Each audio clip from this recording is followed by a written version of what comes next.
नमस्कार दोस्तों, आप सभी का स्वागत है हमारे YouTube चैनल संस्कृत अम्बुजम पे। मैं अंबुज सिंह।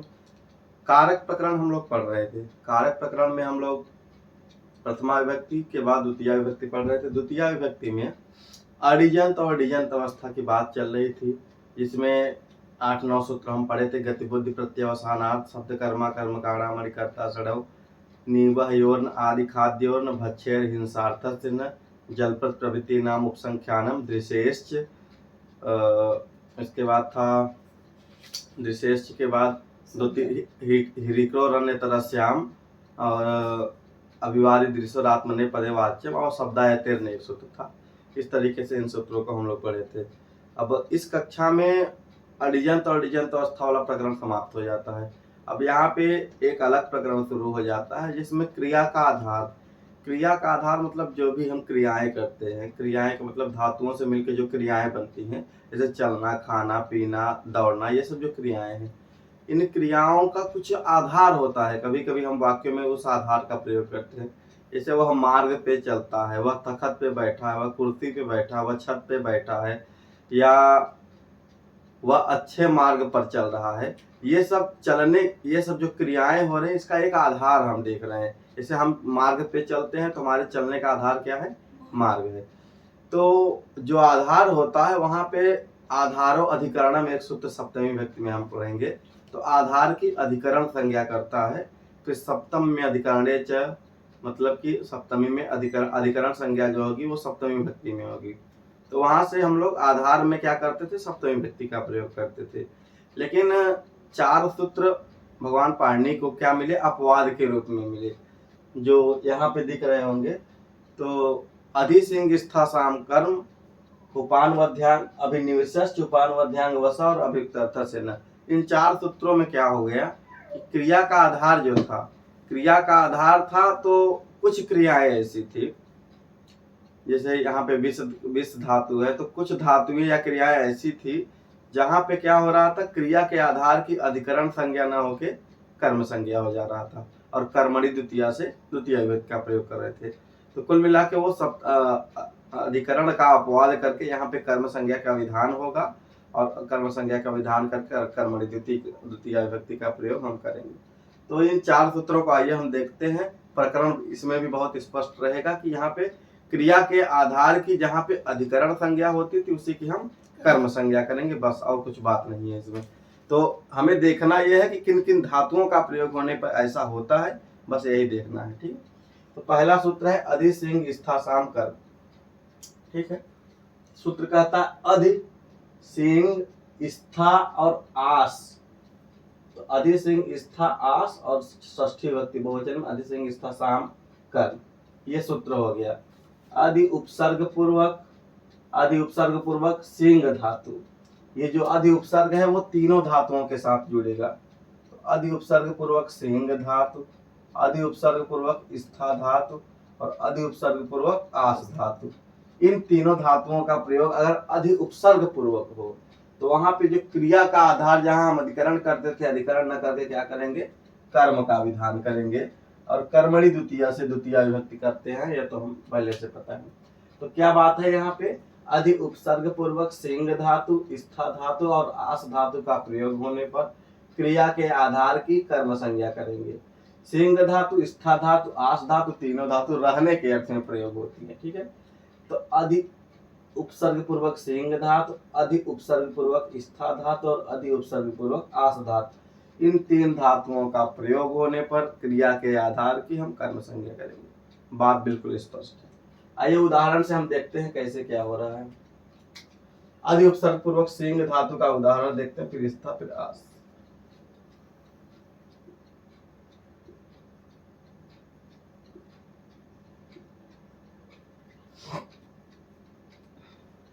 हरि वैकुंठम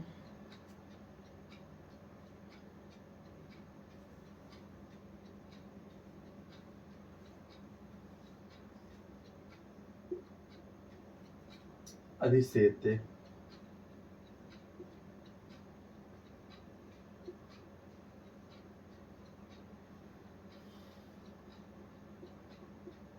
हरि वैकुंठम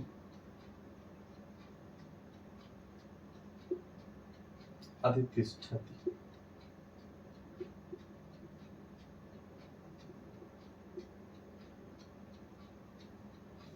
और यहाँ पे हो जाएगा हरि वैकुंठम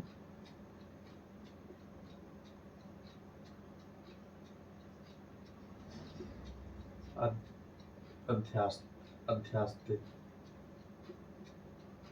यही है ना, ठीक है।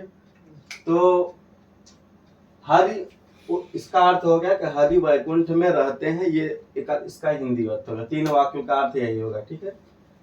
तो हरि वैकुंठ में रहते हैं, तो सप्तमी विभक्ति में हम कारक चिन्ह क्या पढ़ते थे, में पय पर, ठीक है। तो हरि वैकुंठ में रहते हैं, तो वैकुंठ में सप्तमी विभक्ति का प्रयोग करना चाहिए था। लेकिन इस सूत्र ने क्या कहा कि अधि उपसर्ग पूर्वक सिंह धातु हो, या अधि उपसर्ग पूर्वक स्था धातु हो, या अधि उपसर्ग पूर्वक आस धातु हो। तो अधि उपसर्ग पूर्वक सिंह धातु का आत्मने पद में प्रथम पुरुष एकवचन में अधिसेते बनता है, ठीक है। तो अधिसेते, तो हरि वैकुंठम अधिसेते, और अधि उपसर्ग पूर्वक तिष्ठ स्था धातु का तिष्ठति अध्यास्ते आस धातु का बनता है। तो क्रिया का आधार जो था उसकी अधिकरण संज्ञा न करके क्या कर देंगे, कर्म संज्ञा। तो क्रिया का आधार क्या है, हरि वैकुंठ में रहते हैं, तो रहने की क्रिया का आधार क्या है, वैकुंठ, ठीक है। तो वैकुंठ में हम लोग अधिकरण न करके कर्म कर देंगे, और कर्म के बाद कर्मणि द्वितीया से द्वितीय विभक्ति का प्रयोग कर देंगे। तो हरि वैकुंठम अधिसेते, वैकुंठम यहाँ पे क्या है, कर्म है, ठीक। हरि वैकुंठम अधितिष्ठति, और हरि वैकुंठम अध्यास्ते, हरि वैकुंठ में रहते हैं। तीनों धातुओं का वही अर्थ लगभग समान अर्थ है। तो बात बिल्कुल स्पष्ट है कि ध्यान हमें देना है कि अधि उपसर्ग पूर्वक सिंह धातु, अधि उपसर्ग पूर्वक स्था धातु और अधि उपसर्ग पूर्वक आस धातु का प्रयोग होने पर क्रिया के आधार की हम कर्म संज्ञा करेंगे। स्पष्ट है बात जी, हो गया। इसी संदर्भ में एक अगला सूत्र आता है अभिनिविशस्य।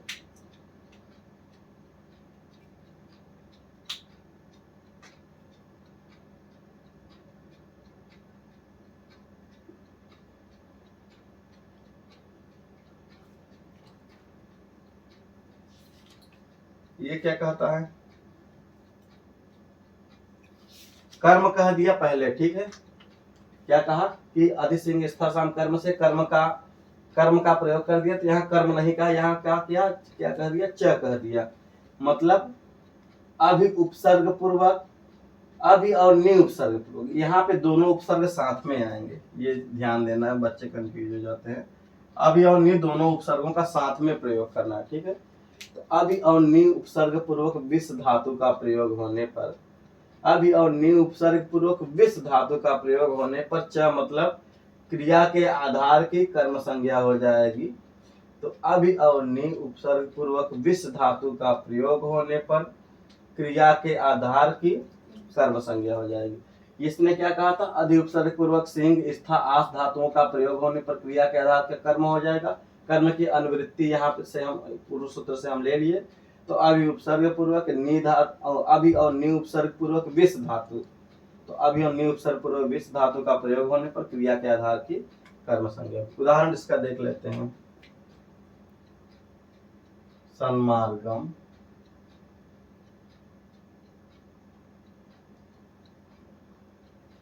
अभिनिविशते,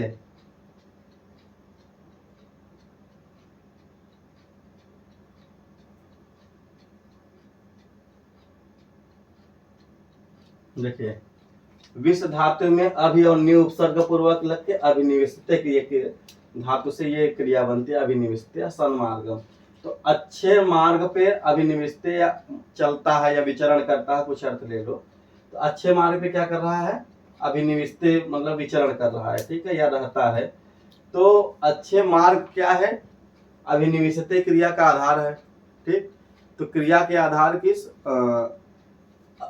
अभिनिविशस्य सूत्र से कर्म संज्ञा हम कर देंगे। कर्म की अनुवृत्ति पिछले सूत्रों से आ रही है। ध्यान ये देना है कि अभि और नि उपसर्ग पूर्वक विस धातु का प्रयोग होने पर क्रिया के आधार की कर्म संज्ञा हो जाएगी। तो क्रिया का आधार अभिनिविशते, क्रिया का आधार यहाँ पे सन्मार्गम मतलब अच्छा मार्ग है। तो सन्मार्गम में यहाँ हम लोग कर्म करके कर्मणि द्वितीया से द्वितीय विभक्ति बना देते हैं। देखिए जब प्रकरण स्पष्ट होता है तो हमें बहुत दिक्कत नहीं होती है। पिछले सूत्र से हम जान रहे हैं कि क्रिया के आधार की बात चल रही है और क्रिया के आधार की अधिकरण न करके कर्म कर दे रहे हैं। इस सूत्र ने भी यही बताया, बस यह है धातुएं अलग अलग जुड़ रही हैं। बस यहाँ पे अधि उपसर्ग पूर्वक सिंह धातु, अधि उपसर्ग पूर्वक स्था धातु और अधि उपसर्ग पूर्वक आस धातु, यहाँ अभी और नी उपसर्ग पूर्वक विष धातु का प्रयोग हो रहा है। अभी हमें हमारे सामने 4 धातुएं मिली, पहली ये, दूसरी ये, तीसरी ये और चौथी ये। ठीक है, ये 4 धातुओं का प्रयोग होने पर हम क्या करेंगे, क्रिया के आधार की कर्म संज्ञा कर देंगे। अब इसी कड़ी में अगला सूत्र है, इसको हटा दे।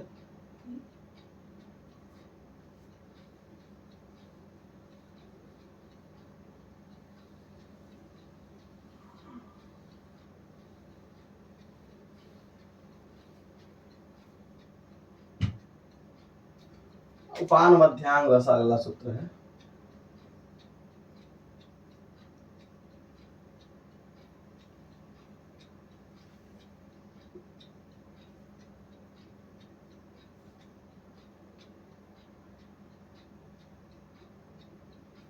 ठीक है, अब ये क्या कहता है, यहाँ पे कुछ संधि कार्य हो रहा है, हम लोग देख लेते हैं। देखो यहाँ पे उप, अनु, अधि और आंग 4 उपसर्ग है। उप प्लस अनु प्लस अधि प्लस आंग। आंग उपसर्ग में सिर्फ आ शेष बचता है। ठीक है, तो वस धातु से पूर्व, किस धातु से पूर्व, वस धातु से पूर्व, वस धातु से पूर्व अगर उप उपसर्ग पूर्व अनु उपसर्ग, अधि उपसर्ग और आंग उपसर्ग का प्रयोग होगा, वस धातु से पहले उप, अनु, अधि और आंग इन 4 उपसर्गों का प्रयोग होता है। तो वहां पे भी हम क्या करेंगे, क्रिया के आधार की कर्म संज्ञा कर देंगे। अब देखो उप प्लस अनु, यहाँ पे दीर्घ संधि स्पष्ट हो रही, सीधे सीधे दिख रही है। ठीक, उप प्लस अनु उपान हो गया। अनु प्लस अधि, यहाँ पे कैसे संधि हो रहा है, अनु में न के बाद उ जो है और यहाँ पे अ है, तो यहाँ पे न के बाद उ है तो ई को यण सूत्र यण संधि में लग जाता है। तो कहता है इक स्थाने यण स्यात् अच, मतलब इक के स्थान पे यण हो जाएगा बाद में अच होने पर। अच मतलब स्वर। ठीक है, इक मतलब ई, उ, री और रे। इक के स्थान पे क्या होगा, य, व, र, ल। ठीक, तो ई के स्थान पे य, उ के स्थान पे व, री के स्थान पे रल, री के स्थान पे ल कब होगा, जब इसके बाद कोई स्वर आ जाए, इनके बाद कोई स्वर आ जाए। ठीक है, स्वर मतलब अच्छ। तो यहाँ पे क्या था, उ है, अनु के बाद उ है ना, न के बाद उ के बाद स्वर आया है, उ के स्थान पे क्या कर दो, वह कर दो। तो अन प्लस उ, तो उ के स्थान पे वह कर दिए तो अनु। ठीक है, न प्लस वह हो गया प्लस अधि हो गया, तो अधि हो गया अधि, तो उपान व ये हो गया। इसके बाद धी, ध में जो ई है इसके बाद भी स्वर आ रहा है, तो यहाँ पे भी यण संधि लग जाएगा। ई के स्थान पे क्या हो जाएगा, य, तो ई के स्थान पे यह करके ध के बाद जो ई था यहाँ पे यह कर दिए, तो अगला वाला आंग जोड़ के ये हो गया। तो यहाँ पे दीर्घ संधि हो रही है, यहाँ 2 जगह यण संधि हो रही है। ठीक, उ के स्थान पे वह, ई के स्थान पे यह, इक स्थाने यण स्यात् यच, ई को यण सूत्र से स्पष्ट होता है। तो उप, अनु, अधि और आंग उपसर्ग पूर्वक वस धातु का प्रयोग होने पर क्रिया के आधार की कर्म संज्ञा करेंगे। ठीक है,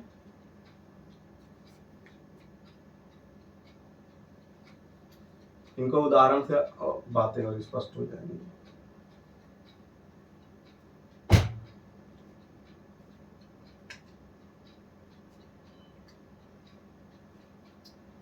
उदाहरण में क्या है, हरि वैकुंठम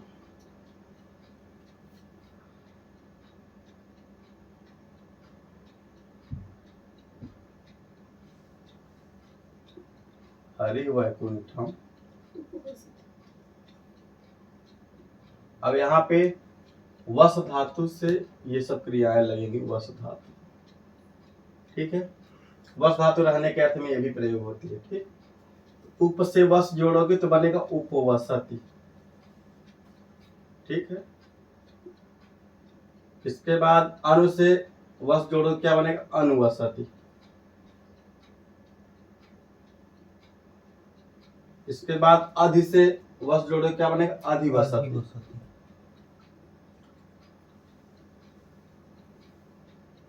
इसके बाद आंग से वस जोड़ोगे तो आंग में अंग का लोप हो जाता है, आवसति हो जाएगा, ठीक। लिखते रहे आवसति। तो हमारे सामने कितनी धातुएं क्रियाएं हो गई, 1 2 3 4। तो इन 4 क्रियाओं का प्रयोग होने पर भी क्रिया के आधार की अधिकरण संज्ञा न होकर क्या हो जाएगी, कर्म संज्ञा, और कर्मणि द्वितीया से द्वितीय विभक्ति का प्रयोग कर। कब, हरि वैकुंठम उपवसति, हरि वैकुंठम अनुवसति, हरि वैकुंठम अधिवसत और हरि वैकुंठम आवसति। तो इन 4 धातुओं का और मिल गया, 4 धातुएं हमें। पहले वाले सूत्र में अधि सिंह स्था साम कर्म से 3 धातुएं मिली, अभी निविष्ट से 1 धातु मिली, और यहाँ से 4 धातुएं उपवसति, अनुवसति, अधिवसति और आवसत।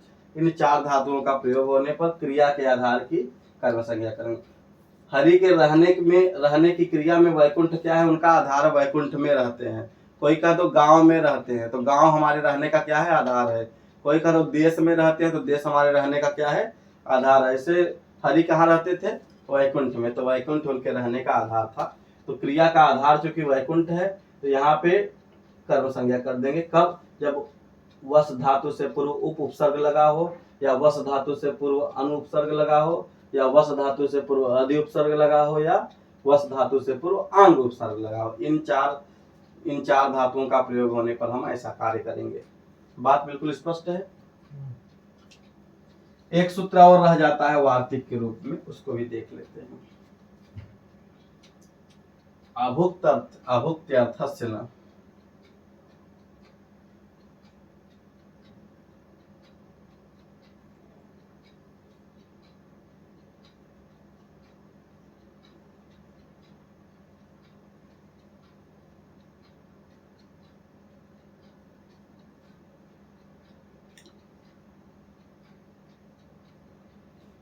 अब ये क्या कहता है, अभुक्ति अर्थस्य। अभुक्ति अर्थस्य क्या है, देखो,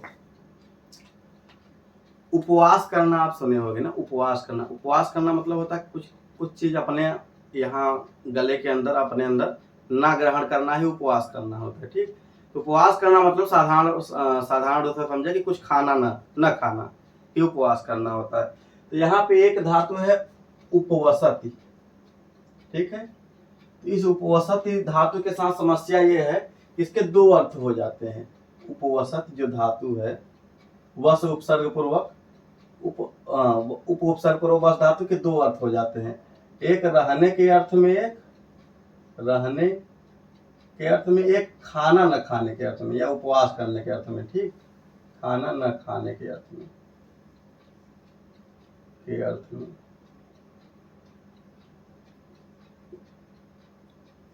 दिख रहा है ना, ठीक है।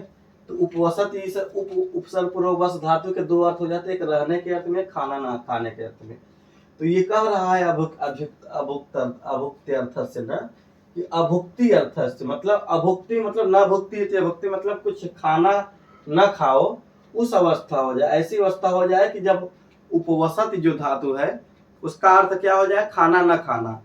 तो वहां पे क्या होगा, क्रिया के आधार की कर्म संज्ञा न करके हम अधिकरण संज्ञा फिर से करेंगे, ठीक है। तो ये क्या हो गया, इन सूत्रों का अपवाद हो गया। हम क्या करते थे, क्रिया के आधार की हमेशा अधिकरण संज्ञा होती थी, लेकिन पूर्व के तीनों सूत्र क्या बताते हैं कि ऐसी धातुओं का प्रयोग हो जाए तो क्रिया के आधार की हम क्या करेंगे, कर्म संज्ञा करेंगे। एक शर्त यहाँ पे आ गई कि जो उपवसति धातु का प्रयोग कर रहे हो, वस धातु से पूर्व उप उपसर्ग का प्रयोग कर रहे हो, अगर उसका प्रयोग हो जाए और उसका अर्थ अगर रहने के अर्थ में है तो ठीक है, तुम कर्म बना लेना। लेकिन अगर वो खाना न खाने के अर्थ में, उपवास करने के अर्थ में प्रयोग होगी तो वहां पे क्या करेंगे हम लोग, अधिकरण संज्ञा करके सप्तमी विभक्ति का प्रयोग करेंगे। तो अभुक्तर्थस्य न मतलब अभुक्ति अर्थ का प्रयोग होगा तो वहां पे न मतलब कर्म नहीं बनाओगे, क्या करोगे, अधिकरण है तो अधिकरण ही उसको रखोगे। इसका भी उदाहरण देख लेते हैं। इसका उदाहरण क्या मिलता है, वने उपवसत, वने उपवसत।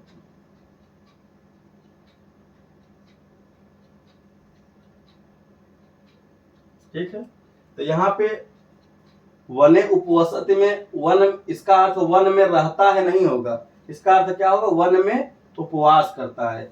क्योंकि अभिक्तर्थस्य न सूत्र कहता है कि अगर उपवसत ये जो धातु है इसका प्रयोग खाना न खाने या उपवास करने के अर्थ में प्रयोग करेंगे तो वहां पे सप्तमी विभक्ति का प्रयोग करेंगे, तो अधिकरण करके सप्तमी विभक्ति का प्रयोग करेंगे।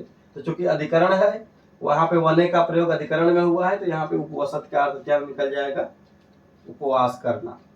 ठीक है, उपवसत धातु के दो अर्थ में प्रयोग हो रही है, एक रहने के अर्थ में, एक खाना न खाने के अर्थ में। रहने के अर्थ में प्रयोग होगी तो उसको हम कर्म बनाएंगे और खाना न खाने के अर्थ में प्रयोग होगी तो अधिकरण करके सप्तमी विभक्ति का प्रयोग करेंगे। ये बात हमें लग रहा है बिल्कुल स्पष्ट है। 4 सूत्र आए हमारे सामने, अधिसंग स्थासाम कर्म, अभिनिवेशश्च, उपानवध्यांग वसा और अभिक्तर्थस्य। 3 सूत्र बाद बताते हैं, चौथा सूत्र बातों को स्पष्ट करता है कि यहाँ ऐसा हो जाएगा तो ये हो जाएगा। उपान अधिसंग स्थासाम कर्म, आदि उपसर्ग पूर्वक सिंह धातु, स्था धातु, आस धातु, इन 3 धातुओं का पढ़ा प्रयोग होने पर क्रिया के आधार की कर्म संज्ञा करेंगे। अभिनिवेशश्च कहता है कि अभी और नि उपसर्ग पूर्वक वस धातु का प्रयोग करोगे तब भी क्रिया के आधार की कर्म होगी। इसके बाद आता है उपान मध्यांग वस, उप अनु अधि और आंग उपसर्ग पूर्वक वस धातु का प्रयोग होने पर, उपवसति अनुवसति अधिवसति आवसति का प्रयोग होने पर क्रिया के आधार की कर्म संज्ञा करेंगे, कोई दिक्कत नहीं।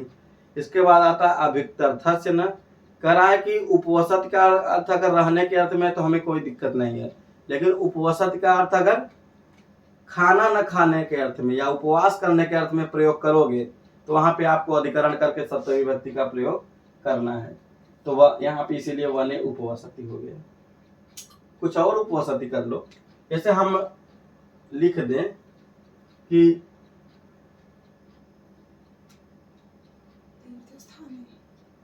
वन में, आपसे कह दें कि वन में रहता है तो आप क्या बनाओगे, इसका अनुवाद क्या बनाओगे, वन में रहता है अगर हम कहते हैं तो वनम उपवसति कह देंगे, क्योंकि वस धातु का प्रयोग रहने के अर्थ में प्रयोग हो रहा है। ठीक है, लेकिन हम कहते हैं वन में उपवास करता है तो वने उपवसति करोगे, तो रहने के अर्थ में वनम उपवसति और उपवास करने के अर्थ में वने उपवसति, ये बन जाएगी। इस तरीके से इस वार्तिक के द्वारा ये बात स्पष्ट होती है। तो अधिसिंग स्थासाम कर्म से अधि 3 धातु यहाँ पे हो गया, अधिसिंग अधिसेते अधितिष्ठत अध्यास्ते, ये 3 धातु हो गई। इसके बाद अभिनिवेशस्य से अभिनिवेशते चौथी धातु हो गई। इसके बाद ये 5वीं, ये 6वीं, ये 7वीं धातुवीं, ये 8वीं, 8 धातु हम ध्यान रखेंगे। इन 8 धातुओं का प्रयोग होने पर क्रिया के आधार की कर्म संज्ञा बना देना, अधिकरण रहने देना। ठीक है, बस यही हो गया। अभिक्तर्थस्य न थोड़ा सा वार्तिक वो बात स्पष्ट करता है। तो इस तरीके से इन 4 सूत्रों के द्वारा ये प्रकरण भी स्पष्ट हो जाता है और समाप्त भी हो जाता है। ऋजंत और अऋजंत अवस्था के बाद ये प्रकरण चला जिसमें हम लोगों ने क्रिया के आधार की अधिकरण संज्ञा न करके कर्म संज्ञा पढ़ रहे थे। कर्म संज्ञा में ये 4 सूत्र मिले, अभिक्तर्थस्य न वार्तिक था, मुख्यतः 3 ही सूत्र मिले, तो वो क्रिया के आधार की कर्म संज्ञा का विधान करते हैं। इस तरीके से यह प्रकरण भी समाप्त हुआ। अब अगली कक्षा में हम लोग कुछ उपपद विभक्ति और कारक विभक्ति के बारे में जानेंगे। उपपद विभक्ति से संबंधित जो सूत्र हैं उनको देखेंगे और इन दोनों के बीच अंतर देखेंगे कि क्या अंतर होता है, और उपपद विभक्ति कारक विभक्ति दोनों अगर एक साथ आ जाए तो कौन सी बलवान होती है, किसके द्वारा हम व्याकरण का नियम लगाएंगे या कार्य करेंगे, तो वो बातें अगले वीडियो में देखेंगे। बहुत बहुत धन्यवाद हमसे जुड़ने के लिए।